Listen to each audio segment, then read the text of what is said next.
Hola, bona tarda, benvinguts a l'11è programa amb el Sabadell de la Pell. Avui parlarem sobre el partit davant el Deportivo, l'actualitat, el partit davant el Celta, i femení, l'inclusiu, el juvenil i el filial. Comencem. Què us va semblar el partit davant el Deportivo, nois? A mi em va agradar l'actitud de l'equip, que els vaig veure amb empenta, amb energia per afrontar el partit de tu a tu amb un rival d'alçada com és el Deportivo La Corunya. Com ja vaig dir l'altre dia, veig el Depor a la part alta de la classificació i, com no, per l'ascens directe. Un altre dels aspectes, malauradament, torna a fallar la defensa, no? Amb aquella jugada ja mítica de Pau Resta, acabant amb el 0-1 definitiu del conjunt gallec, que posa en evidència, com he dit, doncs, que encara falta molta feina a fer en defensa. Com ja vaig deixar anar en un altre podcast, el fet de que l'equip es posi les piles a fer-ho tot als últims instants del partit. No pots pretendre d'arreglar-ho tot quan ja està tot dat i beneït. Sí. També els últims minuts van ser plens de tensió i malauradament es van viure moments en els quals l'afició, alguna part de l'afició va llançar objectes dins el camp i un aficionat potser no es va veure en tots els indrets del camp, va entrar al terreny de joc per increpar l'àrbitre assistent que quedava al gol nord. Sí. Que va quedar en un ensurt, però No sabia en aquest moment. I aquests moments s'haurien d'evitar, ja que embruten la imatge al club i no donen gaire exemple als més petits. I per mi ja he dit tot d'aquest Sabadell Depor. Vale. Joel? Va ser un partit històric a les grades, perquè van ser més de 1.000 al Depor, crec, si no m'equivoco. I, bueno, a mi em va fer molta il·lusió aquest partit. Sempre he volgut veure el Lucas Pérez i el Mackay, que no el vaig veure, que va tornar a Creu Alta. I bé, destaco la titularitat de Marc Domènech i Antonio Sánchez, que per mi Antonio Sánchez va ser el millor del partit, sense cap duda, amb estars, com sempre, que sempre estan. I el que és el partit va començar amb un bon ambient a la grada, però l'error de Pau Resta pues, ho va calmar tot. Sí. I després es va veure un Sabadell inofensiu a l'atac i un Depor molt defensiu, i el Sabadell en aquestes situacions, quan les jugues molt, pues, no arribem. Crec que Baselga i Hortola no van fer el millor partit, per no dir que no van jugar molt bé, de veritat. I més Hortola, que sempre fa passes al rival i als seus companys. I, bueno, també està l'arbitratge, per mi molt polèmic. Dos possibles penals que no es van pitar. Un era mà clara, l'altre tinc les meves dudes. Empentes a Manel, agarrant-se la samarreta de Pau Resta, i van tirar al terra com dos cops en 5 minuts, als corners, i ningú no va pitar. I bé, pues, jo crec que ja he dit tot. No, que també veig millores a l'equip. No sé si vosaltres vau veure alguna cosa, però jo crec que l'equip en tema de pressió van jugar bé en aquella part. Quitant la part ofensiva, però vaig veure un Sabadell molt ofensiu a l'hora de pressionar, que és un canvi molt positiu, crec jo. Sí, va millorar, però sí que és veritat que va estar imprecís.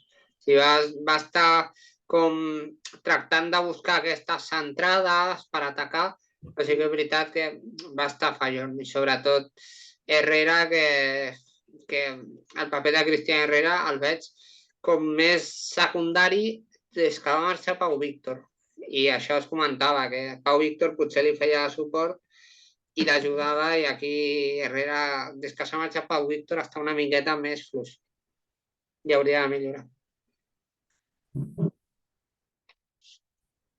Sí, és això, falta encaixar aquestes peces que amb aquestes matxes que hem patit aquest estiu i durant l'inici de temporada ens estan costant encaixar.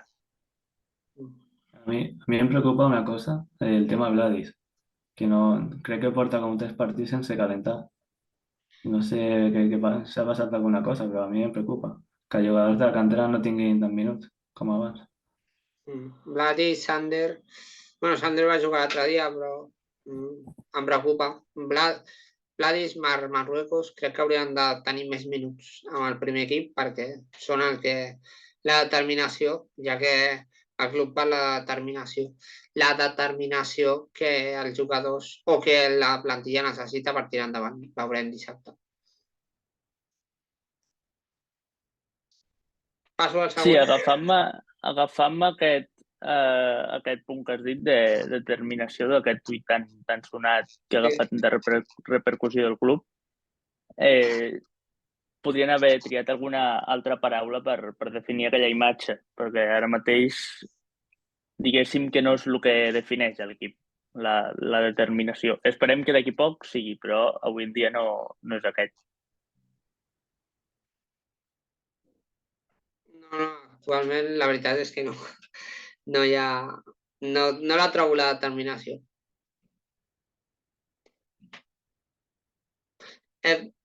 Voleu seguir parlant del Depor o passem al partit al Celta? Passem a la prèvia. Jo ja ho he dit tot del partit contra el Depor. Vale, doncs el Celta, Fortuna, arriba segon després de guanyar 2-3 a l'Osasuna Promeses.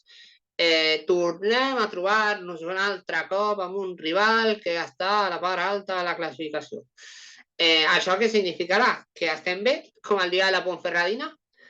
O estem en mode, lo ha puesto usted en modo nàstic. Fem un bon partit i després ens desconnectem. O partit del Real Unión, bueno.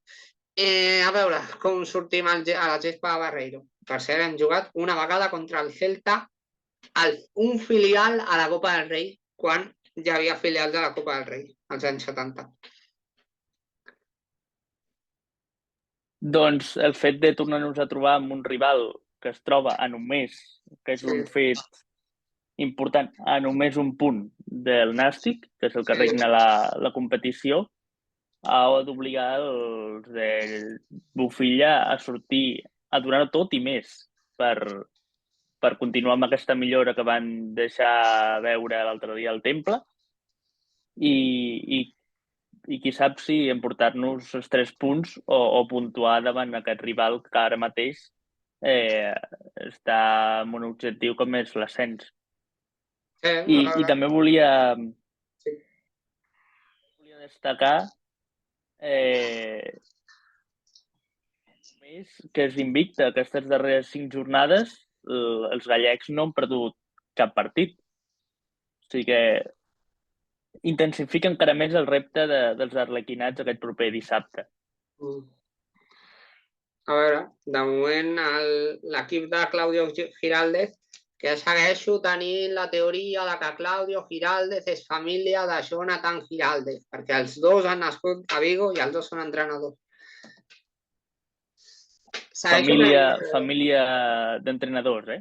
Sí, crec que sí. El que passa que tenen el segon cognom diferent. Això ja trontolla. Ja caldrà investigar-ho en profunditat. Sí. Joel, com veus el partit de dissabte? Jo veig el partit molt complicat, la veritat. Em ve al cap la imatge d'anar il·lusionats a Tarragona, però ara a Vigo, i que arrosa la defensa i que el Sabadell perdrà 2-0. Jo he posat a la porta que guanyarem 0-2, però és que jo crec que aquesta temporada, si ens salvem, serà un milagre, Sí. Per mi, perquè és que pinta molt malament.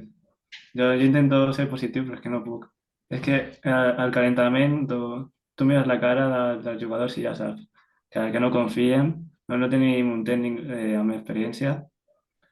I clar, jo vull posar una pregunta a vosaltres. Sí, endavant. Si Bofill perd a Vigo i el segon a casa, el faríeu fora o no?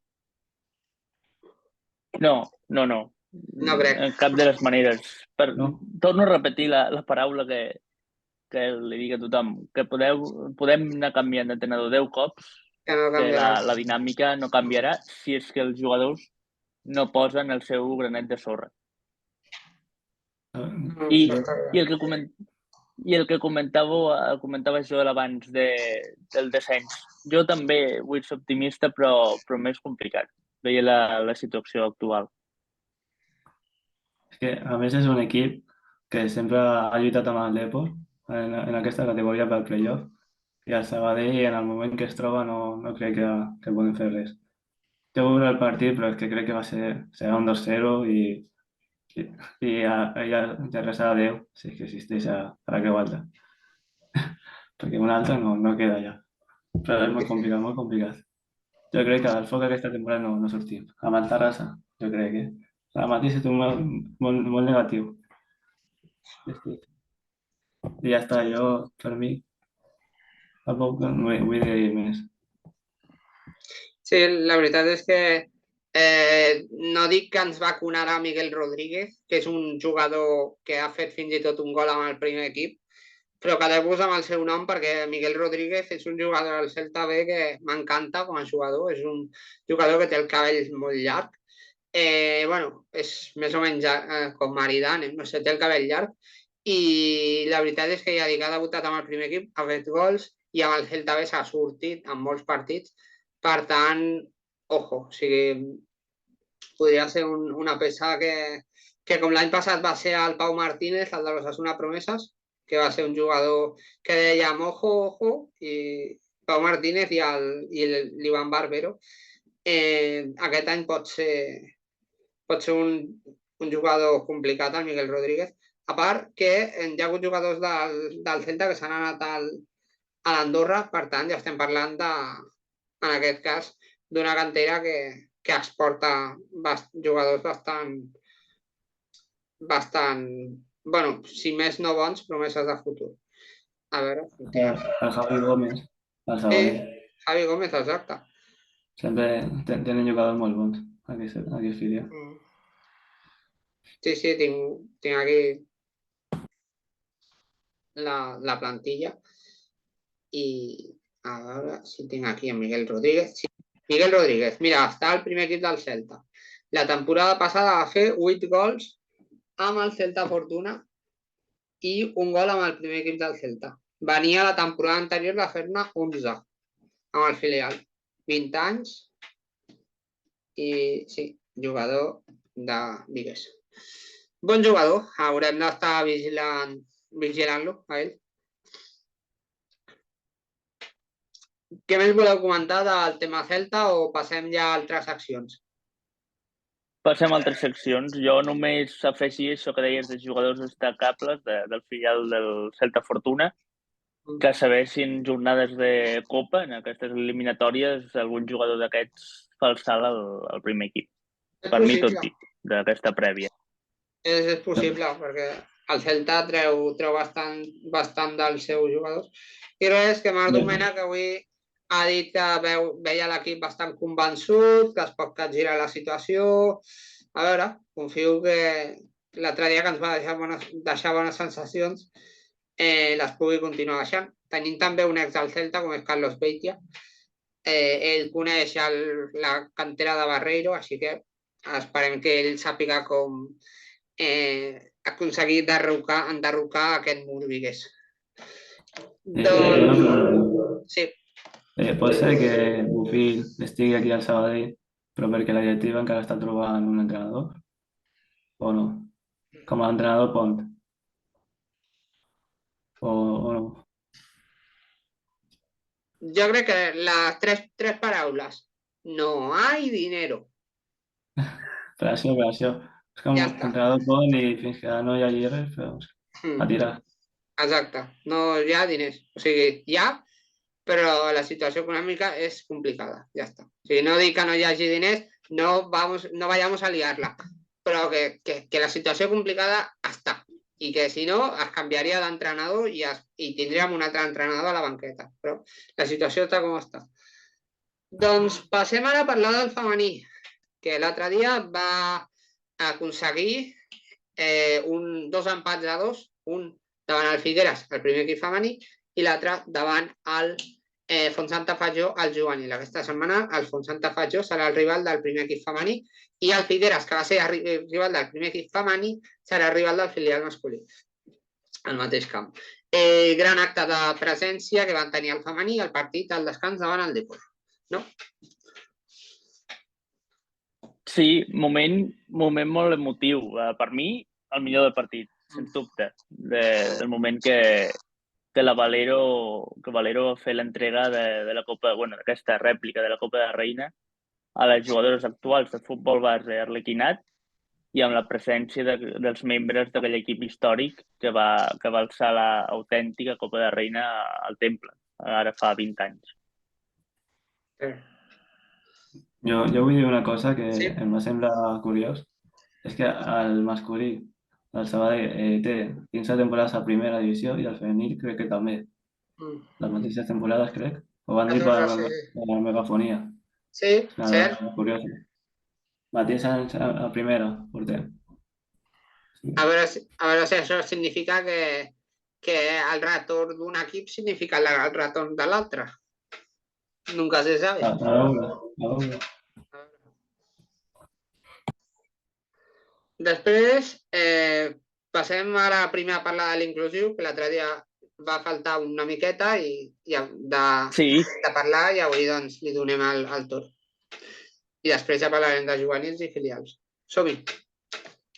Perfecte. Doncs l'inclusiu ja ha començat el seu camí en la seva segona temporada a la WeLeague.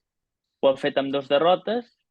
Els encarregats d'obrir foc el passat dissabte va ser l'equip de Sergio Pellicer, el B, que es va veure superat des dels primers minuts per la Disga de Gavà, que va plantejar un gran joc i que va acabar golejant el Ser Inclusiu B. L'A, per la seva banda, va estar ben a prop d'aconseguir premi en la seva visita al Disport, un gran equip que posa les coses difícils a aquells que el visiten.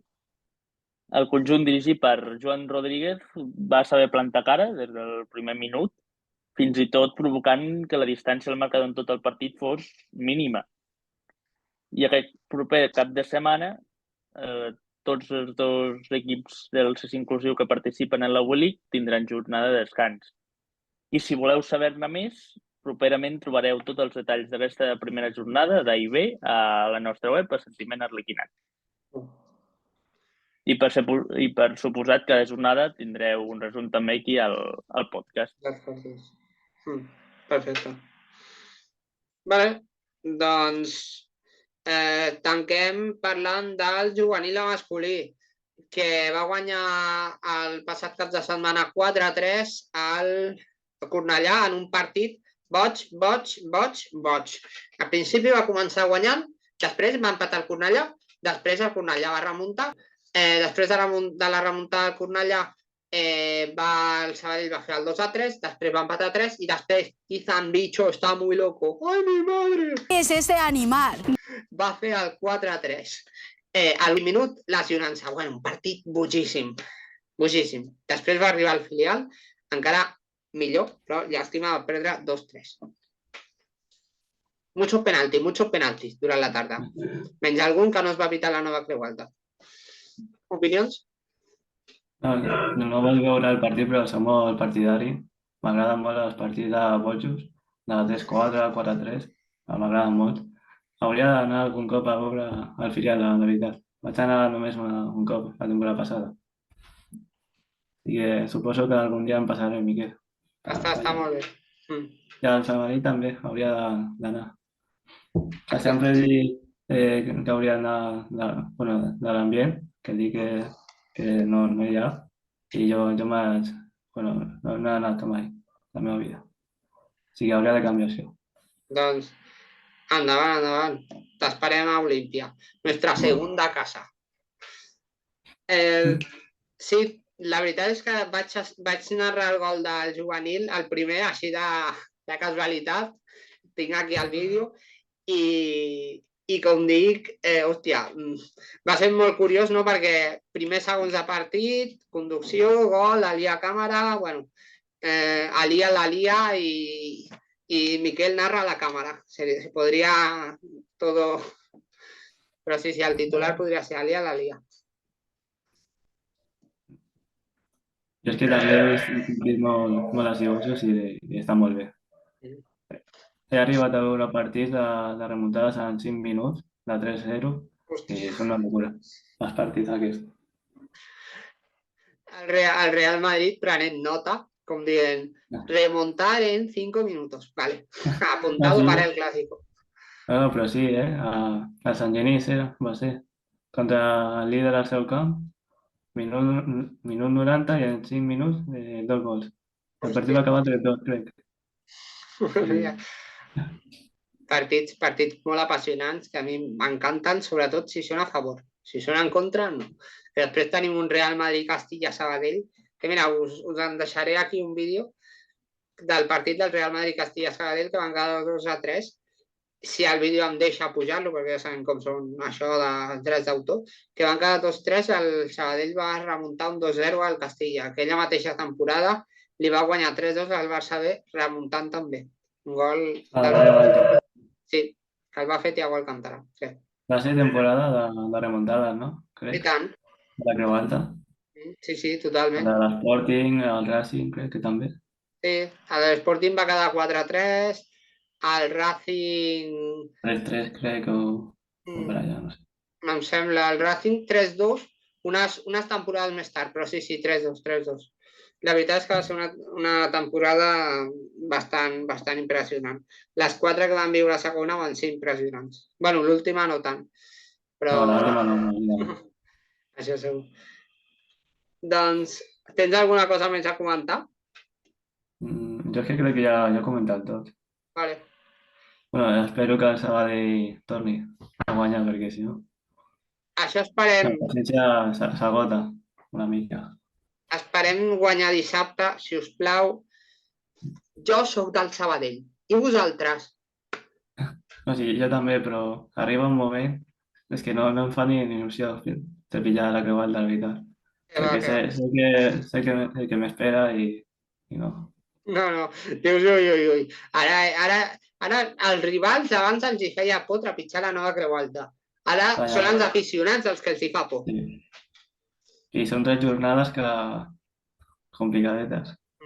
El Celta, la Real i el Barça, no? El Barça, sí.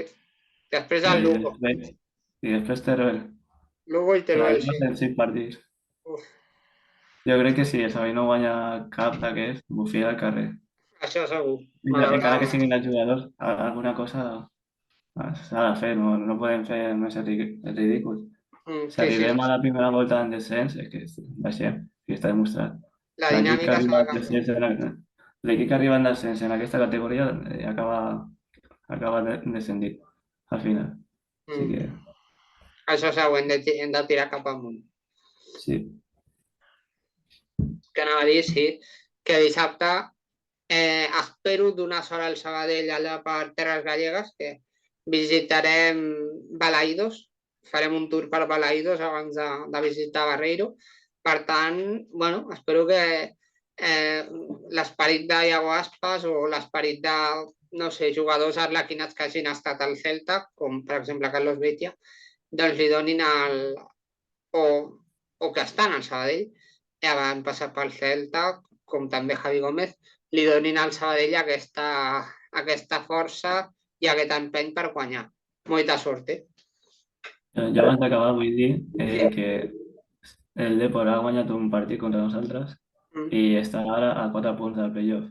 Així que què vull dir? Que si guanyem el Celta, et poses a 7, i si guanyes l'altre, és possible encara. Mentre el Celta i el Cel. Ja ho deixo. Però és possible el playoff. Està complicat, però... Això confiem, sisplau. Crec qualsevol escenari és possible, però espero i crec en els bons escenaris, no en els escenaris més catastròfics, sisplau. Hem de guanyar. Doncs, tens alguna cosa més a comentar? No, jo ja estic. Perfecte, sí, jo també. Doncs ens veiem la setmana vinent en un nou programa. Segurament canviarà potser el dia, potser l'hora, perquè dimecres és festa. Però segur que ens veiem, això segur. Fins la setmana vinent, us esperem. Honor. Adéu. Adéu.